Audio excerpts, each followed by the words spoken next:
ചെയ്യേണ്ടതെന്നറിയോ? സഅലബത്ത് bin Abdulrahman എന്ന് പറയുന്ന ഒരു സ്വഹാബി ഉണ്ടായിരുന്നു. അല്ലാഹുവിന്റെ പ്രവാചകൻ സല്ലല്ലാഹു അലൈഹി വസല്ലമ തങ്ങൾക്ക് വല്ലാത്ത ഇഷ്ടമായിരുന്നു. സഅലബത്ത് ബിൻ അബ്ദുറഹ്മാൻ നബി തങ്ങൾക്ക് പടച്ചവനെ ഖാദിമായി നടന്ന ഒരു സ്വഹാബിയാ. ഒരിക്കൽ അല്ലാഹുവിന്റെ പ്രവാചകൻ സല്ലല്ലാഹു അലൈഹി വസല്ലമ തങ്ങൾ ആ സഅലബത്ത് ബിൻ അബ്ദുറഹ്മാൻ എന്ന് പറയുന്ന സ്വഹാബിയെ ഒരാവശ്യത്തിന് വേണ്ടി പറഞ്ഞു വിടുകയാണ്. ഒരാവശ്യത്തിന് വേണ്ടി പറഞ്ഞു വിടുകയാണ്. ആ സ്വഹാബി എങ്ങനെ നടന്നു പോകുമ്പോ ഒരു പെണ്ണ് നിന്ന് കുളിക്കുകയാ. ഒരു പെണ്ണ് നിന്ന് കുളിക്കുകയാ. സഅലബത്ത് ബിൻ അബ്ദുറഹ്മാൻ എന്ന് പറയുന്ന ചെറുപ്പക്കാരന് ആ പെണ്ണ് കുളിക്കുന്നത് കണ്ടപ്പോ, സുന്ദരിയായ ഒരു പെണ്ണ് നിന്ന് കുളിക്കുന്നത് കണ്ടപ്പോ അറിയാതെ നോക്കിപ്പോയടോ, അറിയാതെ നോക്കിപ്പോയി. ആ നോട്ടമങ്ങ് വല്ലാതെ നീണ്ടുപോയി. പടച്ചവനെ കുറച്ച് സമയം കഴിഞ്ഞപ്പോഴാണ് ചിന്തിക്കുന്നതല്ലാ, പാപമാണ് പടച്ചവര് ചെയ്തത്, പാപമാണ് തമ്പുരാന്. നിലവിളിക്കാൻ തുടങ്ങി. ഒരു പെണ്ണിന്റെ ഔറത്ത് കണ്ടല്ലോ, ഒരു പെണ്ണിന്റെ ഔറത്ത് കണ്ടല്ലോ. അല്ലാഹുവേ, ഈ കണ്ണുകൊണ്ട് ഞാൻ ഇനി എങ്ങനെയാണ് നബിതങ്ങളെ കാണുന്നത്?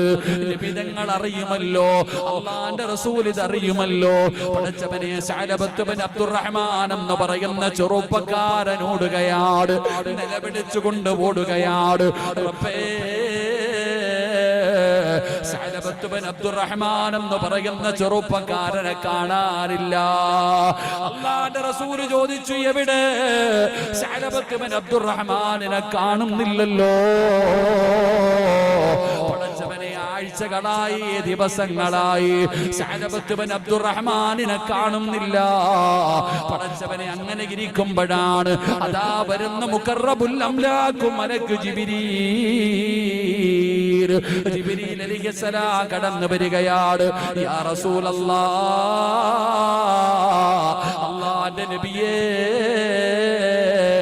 നരകത്തെ ഭയന്നുകൊണ്ട് നടക്കുന്ന ഒരു ചെറുപ്പക്കാര് ആ മലകളുടെ നടുവിലുണ്ട് നബിയേ. അവന്റെ തൗബ സ്വീകരിച്ചെന്ന് പറഞ്ഞു കൊടുക്കണം നബിയേ. എന്റെ പ്രിയപ്പെട്ടവരെ, അല്ലാഹുവിന്റെ പ്രവാചകൻ സല്ലല്ലാഹു അലൈഹി വസല്ലമ തങ്ങള് സഅലബത്ത് ബിൻ അബ്ദുറഹ്മാനിനെ തിരയുകയാണ്. അല്ലാഹുവേ, എവിടെയാണെന്നറിയില്ല. അവസാനം അല്ലാഹുവിന്റെ പ്രവാചകൻ സല്ലല്ലാഹു അലൈഹി വസല്ലമ തങ്ങള് ഉമർ ഇബ്നുൽ ഖത്താബ് റളിയല്ലാഹു തആല അൻഹു, സൽമാൻ അൽ ഫാരിസി റളിയല്ലാഹു തആല അൻഹു, രണ്ട് സഹാബികളോട് പറയുകയാണ്, അതാ അബ്ദുറഹ്മാൻ ആ സഹാബിയെ കൊണ്ടുവരാൻ. സഅലബത്ത് ബിൻ അബ്ദുറഹ്മാൻ എന്ന് പറയുന്ന സഹാബിയെ കൊണ്ടുവരാൻ ഉമർ തങ്ങളോടും സൽമാൻ തങ്ങളോടും നബി തങ്ങൾ പറയുകയാണ്. അങ്ങനെ രണ്ടുപേരും തിരഞ്ഞു നടക്കുകയാണ്. ഈ ചെറുപ്പക്കാരൻ എവിടെയാണെന്നറിയില്ല. അങ്ങനെ രാവും പകലും തിരയുകയാണ്. അവസാനം എന്റെ പ്രിയപ്പെട്ടവരെ, ഒരാട്ടിടയനായ മനുഷ്യനെ കാണുകയാ. ഒരാട്ടിടയനായ മനുഷ്യനെ കാണുകയാ. ആ മനുഷ്യനോട് ചോദിച്ചു, നരകത്തെ ഭയന്നുകൊണ്ട് നടക്കുന്ന ഒരു ചെറുപ്പക്കാരൻ നിങ്ങൾ കണ്ടിട്ടുണ്ടോ? ആ സമയത്ത് ആ ആട്ടിടയനായ മനുഷ്യൻ പറയുകയാണ്, ഞാൻ ആടിനെ കൊണ്ട് വെള്ളം കൊടുക്കാൻ പോകുമ്പോ, അതാ വൈകുന്നേര സമയമാകുമ്പോ ഒരു ചെറുപ്പക്കാരൻ മലയുടെ മുകളിൽ നിന്ന് ഇറങ്ങി വരാറുണ്ട്, ഭ്രാന്ത് പിടിച്ചവരെ പോലെ. അല്ലാഹുവേ, നിങ്ങൾ അന്വേഷിക്കുന്ന മനുഷ്യനതായിരിക്കും, നിങ്ങൾ അന്വേഷിക്കുന്ന ചെറുപ്പക്കാരനതായിരിക്കും. അങ്ങനെ പടച്ചവനെ, ഉമർ തങ്ങളും സൽമാൻ അൽ ഫാരിസി റളിയല്ലാഹു തആല അൻഹു രണ്ടുപേരും കൂടെ ആ ആട്ടിടയനായ മനുഷ്യൻ പറഞ്ഞ സ്ഥലത്തേക്ക് ചെല്ലുകയാണ്. മലഞ്ചെരുവിന്റെ ഭാഗത്തിങ്ങനെ ഇരിക്കുമ്പോ രാത്രിയാകുമ്പോ ഇറങ്ങി വരികയാ, വൈകുന്നേര സമയമാകുമ്പോ ഇറങ്ങി വരികയാണ്. പടച്ചവനെ, മുടിയെല്ലാം ജട പിടിച്ച് കീറി പറഞ്ഞ വസ്ത്രവുമായി പൊട്ടിക്കരന്നുകൊണ്ട്, റബ്ബേ, മരിച്ചാ മതിയായിരുന്നു അല്ലാ, കണ്ണുകൊണ്ട് ഹറാമ് കണ്ടുപോയല്ലോ, കണ്ണുകൊണ്ട് എന്റെ ഹറാം കണ്ടുപോയല്ലോ. നിലവിളിച്ചുകൊണ്ട് ഇറങ്ങി വരുന്ന സഅലബത്ത് ഇബ്നു അബ്ദുറഹ്മാൻ ആ സ്വഹാബിയെ കാണുമ്പോ ഉമർ തങ്ങൾ അടുത്ത് പോവുകയാണ്. അവിടെന്ന് പറഞ്ഞു, നിന്നെ നബി തങ്ങൾ വിളിക്കുന്നു, അല്ലാഹുവിന്റെ റസൂൽ വിളിക്കുന്നു. അവിടെന്ന് പറഞ്ഞു, ഞാൻ വരൂല, നബി തങ്ങളെ കാണാൻ എനിക്ക് പറ്റൂല. ഈ കണ്ണുകൊണ്ട് ഞാൻ ഹറാം കണ്ടതാണ്, ഈ കണ്ണുകൊണ്ട് ഞാനൊരു പെണ്ണിന്റെ ശരീരം കണ്ടതാണ്. നബി തങ്ങളുടെ മുമ്പിൽ ഞാൻ വരൂല. ഉമർ തങ്ങൾ പറഞ്ഞു, നിന്നെ കൊണ്ടുപോകുമെന്ന് പറഞ്ഞാ കൊണ്ടുപോകും. അവസാനം എന്ത് പറഞ്ഞെന്നറിയോ? എന്നെ കയ്യും കാലും കെട്ടിയിട്ട് നിങ്ങൾ മരുഭൂമിയിലൂടെ വലിച്ചിഴച്ചു കൊണ്ടുവേണം പോകാൻ. ഉമർ തങ്ങളെ സമ്മതിച്ചില്ല. അവസാനം സഅലബത്ത് ഇബ്നു അബ്ദുറഹ്മാൻ പറയുകയാണ്, എങ്കിലും നിങ്ങൾ നിസ്കാരത്തിന്റെ സമയത്തെ എന്നെ കൊണ്ടുപോകാവോ? അല്ലാഹുവിന്റെ പ്രവാചകന്റെ മുമ്പിൽ നിസ്കാരത്തിന്റെ സമയത്ത് വേണം കൊണ്ടുപോകാൻ. പഠിച്ചവനെ അങ്ങനെ അവസാനം മസ്ജിദ് നബവിയിലേക്ക് കൊണ്ടു ചെല്ലുകയാണ്. നമസ്കാരം കഴിഞ്ഞു, നമസ്കാരം കഴിഞ്ഞു. അല്ലാഹുവിന്റെ പ്രവാചകം ചോദിക്കുന്നു, എവിടെ സഅലബത്ത് ഇബ്നു അബ്ദുറഹ്മാൻ എവിടെ? അവസാനം അവിടെ നിന്ന് കാണിച്ചു കൊടുക്കുകയാണ്. അല്ലാഹുവിന്റെ പ്രവാചകന്റെ മുമ്പിൽ നിന്ന് പൊട്ടിക്കരയുമ്പോ നബി തങ്ങൾ അവിടെ നിന്ന് സമാധാനിപ്പിച്ചു. അല്ലാഹു നിനക്ക് പുറത്തു തരട്ടെ, അല്ലാഹു പുറത്തു തരട്ടെ. എന്റെ പ്രിയപ്പെട്ട ചെറുപ്പക്കാരാ, പൊട്ടിക്കരയുകയാ. ഒരു പെണ്ണിന്റെ ശരീരം കണ്ടതിന്റെ പേരിൽ അവിടെ നിന്ന് കിടന്ന് കരയുകയാണ്. ഞാൻ നരകത്തിലാണല്ലോ, ഞാൻ നരകത്തിലാണല്ലോ. ആ സഹാബിയുടെ, ആ ചെറുപ്പക്കാരന്റെ അവസ്ഥ കണ്ടപ്പോ അല്ലാഹുവിന്റെ റസൂൽ സമാധാനിപ്പിച്ച് വീട്ടിലേക്ക് പറഞ്ഞു വിട്ടു. 8 ദിവസം കഴിഞ്ഞു, 8 ദിവസം കഴിഞ്ഞു.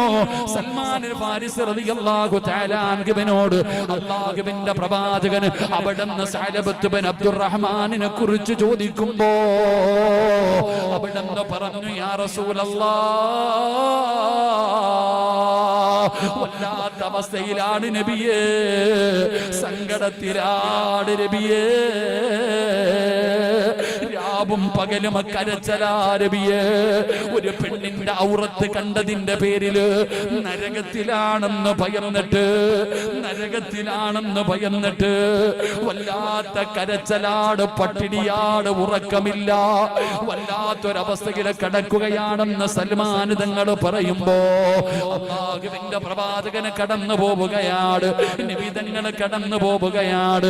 പഠിച്ചവനെ സക്കറാത്തിന്റെ അവസ്ഥയിൽ കിടക്കുന്ന സഅലബത്ത് ഇബ്നു അബ്ദുറഹ്മാൻ എന്ന് പറയുന്ന ചെറുപ്പക്കാരന്റെ ചാരത്ത് നബി തങ്ങൾ ചെന്നു. പഠിച്ചവനെ മരണത്തിന്റെ സമയമാണെന്ന് മനസ്സിലായി, മരണത്തിന്റെ സമയമാണെന്ന് മനസ്സിലായി. അല്ലാഹുവിന്റെ പ്രവാചകൻ അടുത്തിരിക്കുകയാ, നബിതങ്ങൾ അടുത്തിരുന്നടോ. എന്നിട്ട് സഅലബത്ത് ഇബ്നു അബ്ദുറഹ്മാൻ എന്ന് പറയുന്ന ചെറുപ്പക്കാരൻ ആ സ്വഹാബിയുടെ തലയെടുത്തിട്ട് അല്ലാഹുവിന്റെ റസൂലിന്റെ മടിയിലേക്ക് വെക്കുമ്പോ നബിതങ്ങൾ ആ തലയെടുത്തിട്ട്, ആ ചെറുപ്പക്കാരന്റെ തലയെടുത്തിട്ട് നബിതങ്ങൾ തന്റെ മടിയിലേക്ക് വെക്കുമ്പോ ആ സ്വഹാബി തലവലിക്കുകയാ. നബിയുടെ മടിയിൽ നിന്ന് ആ തലവലിച്ചിട്ട് താഴെ ഇടുമ്പോ അല്ലാഹുവിന്റെ റസൂൽ ചോദിക്കുന്നു, എന്തേ സഅലബാ, എന്തിനാ തലവലിക്കുന്നത്, എന്തിനാ തലവലിക്കുന്നത്? നിനക്കിഷ്ടമായില്ലേ സഅലബാ, നിനക്കിഷ്ടമായില്ലേ സഅലബാ? യാ റസൂലല്ലാഹ്, അങ്ങയുടെ മടിയിൽ കിടന്നു മരിക്കാ, ആ മടിയിലൊന്നു തലവെക്കാൻ ഏതു മനുഷ്യനും കൊതിക്കുമല്ലോ നബിയേ, ഏതു മനുഷ്യനും കൊതിക്കുമല്ലോ നബിയേ. ഇഷ്ടമില്ലാഞ്ഞിട്ടല്ല നബിയേ, ഇഷ്ടമില്ലാഞ്ഞിട്ടല്ല നബിയേ. ഞാൻ പാവിയാ നബിയേ, ഞാൻ പാവിയാ നബിയേ. അങ്ങയുടെ മടിയിൽ തലവെക്കാൻ എനിക്ക് അർഹതയില്ല നബിയേ. കാരണം ഞാൻ പാവിയാണ്, ഒരു പെണ്ണിന്റെ ഔറത്ത് കണ്ടവനാട്, ഒരു പെണ്ണിന്റെ ഔറത്ത് കണ്ടവനാട്. അങ്ങയുടെ മടിയിൽ തലവെച്ച് കിടക്കാൻ എനിക്ക് അർഹതയില്ല നബിയേ.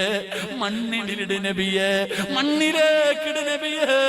അല്ല എനിക്ക് പുറത്തു തരട്ടെ, അല്ലാഹു എന്നോട് കരുണ കാണിക്കട്ടെ. എടാ ചെറുപ്പക്കാരാ, കള്ളു കുടിച്ചവനല്ല, വ്യഭിചരിച്ചവനല്ല, പലിശ തിന്നവനല്ല, അഹങ്കരിച്ചവനല്ല, നിസ്കരിക്കാതെ നടന്നവനല്ല. ഉമ്മമാരേ, അല്ലാഹുവേ, ഒരു പെണ്ണിന്റെ ഔറത്തൊന്ന് കണ്ടതിന്റെ പേരില്, കുളിച്ചുകൊണ്ട് നിന്ന ഒരു പെണ്ണിന്റെ ഔറത്ത് നോക്കിയതിന്റെ പേരില് സഅലബത്ത് ബിൻ അബ്ദുറഹ്മാൻ എന്ന് പറയുന്ന ചെറുപ്പക്കാർ അല്ലാഹുവിന്റെ റസൂലിനോട് പറയുന്ന രംഗമാണ്. നബി തങ്ങൾ മടിയിലേക്ക് തലയെടുത്ത് വെച്ചോ. ജിബ്രീൽ പറയുന്നു, യാ റസൂലല്ലാഹ്, പറഞ്ഞു കൊടുക്ക് നബിയേ, സലാം പറഞ്ഞിരിക്കുന്നു നബിയേ. ഈ ലോകത്തെ മുഴുവനും പാപങ്ങളുമായി അവൻ അല്ലാഹുവിന്റെ മുമ്പിൽ ചെന്നാലും അല്ലാഹു മഗ്ഫിറത്തുമായി കണ്ടുമുട്ടുമെന്ന് പറഞ്ഞു കൊടുക്ക് നബിയേ. അവിടെന്ന് പറഞ്ഞു കൊടുത്തു എന്ന് ചരിത്രം പറയുമ്പോ, ചെറുപ്പക്കാരാ ഒന്ന് ചിന്തിക്കുമോരെ, എന്റെ കാര്യം ഞാൻ ചിന്തിക്കാ, നിങ്ങൾ ഓരോരുത്തരും നിങ്ങളെ കുറിച്ച് ചിന്തിക്ക്. കണ്ണുകൊണ്ട് കണ്ടത് പാപമാ, ചെവി കൊണ്ട് കേട്ടത് പാപമാ, നാവ് കൊണ്ട് പറഞ്ഞത് പാപമാ, കൈ കൊണ്ട് പിടിച്ചത് പാപമാ, കാലുകൊണ്ട് നടന്നത് പാപത്തിലേക്കാ, ഹൃദയം കൊണ്ട് ചിന്തിച്ചത് പോലും പാപമാ. ഓരോ ദിവസവും ചെയ്തു കൂട്ടിയ ഇന്നത്തെ ഒരു ദിവസത്തെ കണക്കെടുക്കാൻ പറ്റുമോ ചെറുപ്പക്കാരാ? ഇന്നത്തെ ഒരു ദിവസത്തെ കണക്കെടുക്കാൻ പറ്റുമോ?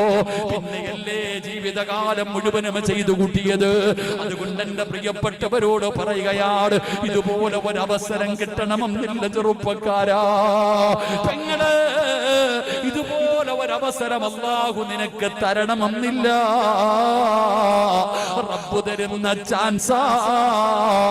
നന്നാകണമെങ്കിൽ നന്നായിക്കോ, നന്നാകണമെങ്കിൽ നന്നായിക്കോ. ചെറുപ്പക്കാരാ, കഴുകടാ മോരെ. ചെറുപ്പക്കാര് കള്ള് പിടിച്ചിട്ട്, കഞ്ചാവ് വലിച്ചിട്ട്, വിയർകുപ്പിയുമായിട്ട് ന്യൂഇയറിന്റെ ആഘോഷത്തിമിർപ്പിൽ നടക്കുമ്പോ, അല്ലാഹുവിന്റെ കോപം വലിച്ചു വാങ്ങുമ്പോ, ഇവിടെ ഇരുന്ന് കരയടാ ചെറുപ്പക്കാരാ. ഇബ്ലീസ് കരയട്ടെ, ഇബ്ലീസ് കരയട്ടെ. നിന്റെ മുമ്പിൽ പരാജയപ്പെട്ടു പോയെന്ന് കരുതിയിട്ട് പെങ്ങളെ കരമോട് ഉമ്മാനോട് ചോദിക്കുകയാണ്, എന്റെ ഉമ്മമാരോട് ചോദിക്കുകയാണ്, ഇനി എന്ന് നന്നാകാനാ ഉമ്മ? പ്രായമായില്ലേ ഉമ്മ? മുടി നരച്ചില്ലേ ഉമ്മ?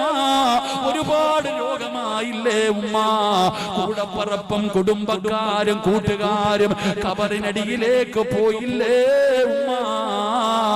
ഇനിയെങ്കിലും ഒന്ന് നന്നായിക്കൂടെ പെങ്ങളെ, നന്നായിക്കൂടെ? ഒരുപാട് തെറ്റ് ചെയ്തില്ലേ? പിടിക്കപ്പെടാത്തത് നിന്റെ കഴിവല്ല, നിന്റെ ബുദ്ധിയല്ല. അല്ലാഹു നാണം കെടുത്തണ്ട എന്ന് കരുതിയിട്ട് പടച്ചവനെ കരുണ കാണിക്കുന്നതാണ്. അതുകൊണ്ട് ഞാനും തെറ്റു ചെയ്തവരാ, ഞാനും തെറ്റ് ചെയ്തവനാ. ഞാൻ മഹാനാണെന്ന് പറയുന്നില്ല.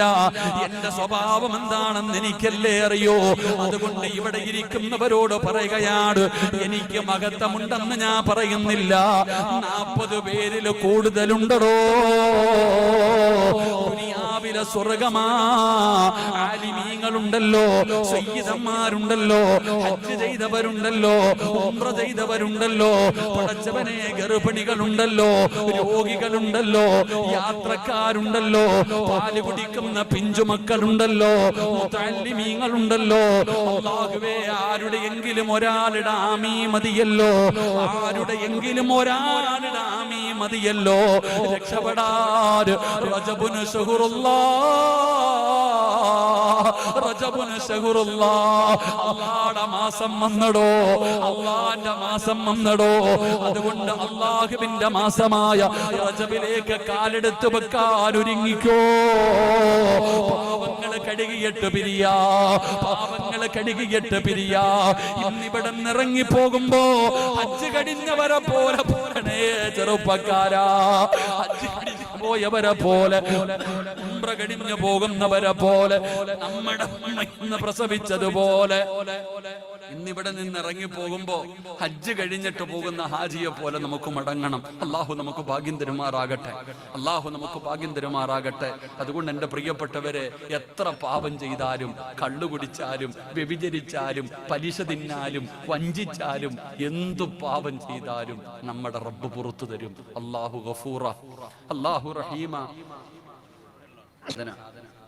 എന്നോട് പലരും പറയാറുണ്ട്, സിറാജ് ഉസ്താദ് നിങ്ങളുടെ വയത് കേട്ടിട്ടാ ഉറങ്ങണേന്ന്. സത്യം പറഞ്ഞ ഓൻ എനിക്കൊരു അടി തരുന്ന പോലെ അത്. പണ്ട് പാട്ട് കേട്ടിട്ട് ഉറങ്ങുന്നു, ഇപ്പൊ വയത് കേട്ടിട്ട് ഉറങ്ങുന്നു. പണ്ട് പാട്ട് കേട്ടിട്ട് ഉറങ്ങുന്നു, ഇപ്പൊ വയത് കേട്ടിട്ട്. എൻ്റെ താത്താമാരോടൊക്കെ ഞാൻ പറയണത്, വയത് കേട്ടിട്ട് തലതിരിഞ്ഞു പോകരുത്. അള്ളാഹു കാത്തിരിക്കുമാറാകട്ടെ. രാമനാട്ടുകരയിൽ ഞാൻ പ്രസംഗിക്കാൻ പോയപ്പോൾ ഒരു വാപ്പ എന്നോട് പറഞ്ഞു, നിങ്ങൾ ആ പ്രസംഗിക്കണ ഉസ്താദല്ലേ? ഞാൻ പറഞ്ഞു അതെ.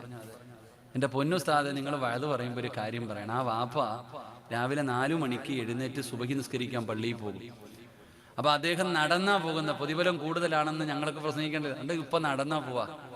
ഈ വാപ്പ നടന്ന് പള്ളിയിൽ പോയി നിസ്കരിച്ച് ഉംറയുടെ കൂലി കിട്ടാൻ വേണ്ടി കുറച്ചു നേരം അവിടെ ഇരുന്ന് ദിക്റും ദുആയൊക്കെ പറഞ്ഞിട്ട് ഈ പാവം 2 റക്അത്ത് നിസ്കരിച്ചിട്ട് വീട്ടിൽ വരുന്നേ.